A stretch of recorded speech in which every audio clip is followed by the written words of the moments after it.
Adam here with Brooksaw Antiques. Today we have this 1956 Royal Quiet De Luxe vintage portable typewriter. I'm going to show you how to use the functions and make sure they all work. The official color is tan, very nice condition. It's got a little bit of a pink hue to it. Up top is the adjustable paper guide. This helps you guide the page in straight. I'm going to line that up with the edge of the platen, which is the main roller that feeds the paper, and this is the paper support arm that flips up from the back. And this is the paper bail that sits on top. It's got two adjustable rollers and a scale, and this has magic margins on each side. So right now it's got maximum clearance, but if you wanted the right margin somewhere closer to the middle, you put the cursor where you want it and just push the button on the top right. It'll send the margin to that spot magically. If you want it closer to the edge, you hold the carriage release behind the knob here, plus the magic margin at the same time, and then just push it where you want it and let it go. Same concept with the left side. You put the cursor where you want it, flip the button, and it sends the margin to that spot magically. If you want it closer to the edge, you push the button down and just push the carriage to where you want it. I want it all the way on the end.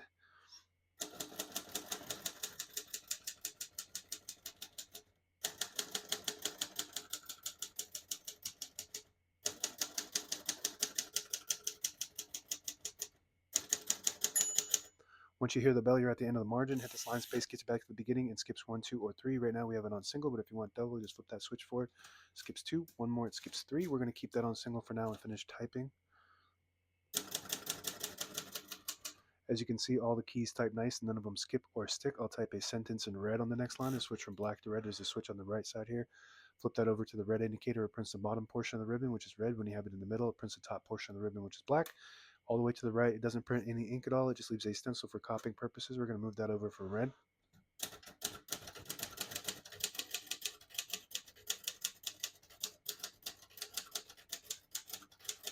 Beautiful typing machine. Very fun to type on. Looks really good on the desk, and the print is perfect. It's got pica, prints 10 characters per inch, and its unique book face, which is unique to Royal of this era. There's a few different models that made book face. I think some of the desktop versions were book face as well. Okay, we're going to put the color back on black, and to pull the page out easy, there's a switch on the right side here. You flip it forward and it unlocks the rollers underneath the platen, allowing you to pull the page out easy or load thicker paper like carbon copy or cardstock. Make sure you flip that back before you load the next page or else it won't load correctly. I'm going to flip this down for now. Got a shift on each side, a shift lock on the left. To clear that, just hit the shift button again. Backspace on the left side, very good. Tab on the right. Right now they're set at 10 space intervals, and these are manual tabs on this model. You just flip this panel down, and you can access them through the top here. 1, 2, 3, 4, 5, 6 of them. You can just move them like this, push them down and move them. There's a scale to tell you exactly what space you're on. It just stops at each one of those margin release on the right side there. When you get to the end of the margin, there's a mechanism that blocks you from printing. Hit that margin release button. It does allow you to go all the way to the end. Very good.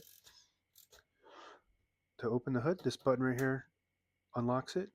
All the brand new ribbons loaded on the left, so it's pulling clockwise to the right. If you want to switch the direction, there's a little lever here. Just flip that to the left. It'll pull counterclockwise to the left.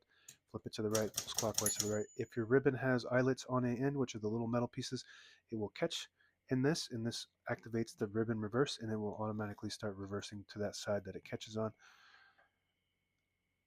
And if it doesn't work, sometimes it can get stuck somewhere, sometimes even pass through that and get stuck, and then you could have some issues with your machine.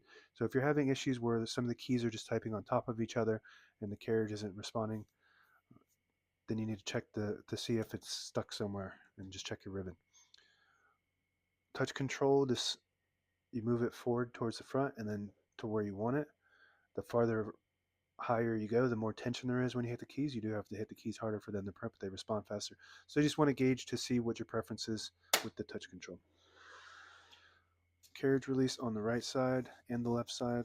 Very smooth, very nice condition typewriter. I would say this is an excellent condition for its age, for just any typewriter in general. Very smooth. If you push the button on the end of the knob and turn the knob, it disables the spacing, so you can get to an exact spot on the page. You let it go, you get the clicks. Each one of those clicks is one space. And the same concept with this lever on the very top here. You flip that forward, it disables the spacing. You flip it back, you get the clicks. And this has a page gauge on this model, so you just set it. You push it on set, and you can see it say set right there.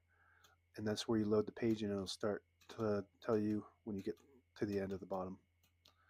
I believe that's the bottom right there. And that's it. Now available on eBay or Etsy. Search Brooksaw Antiques.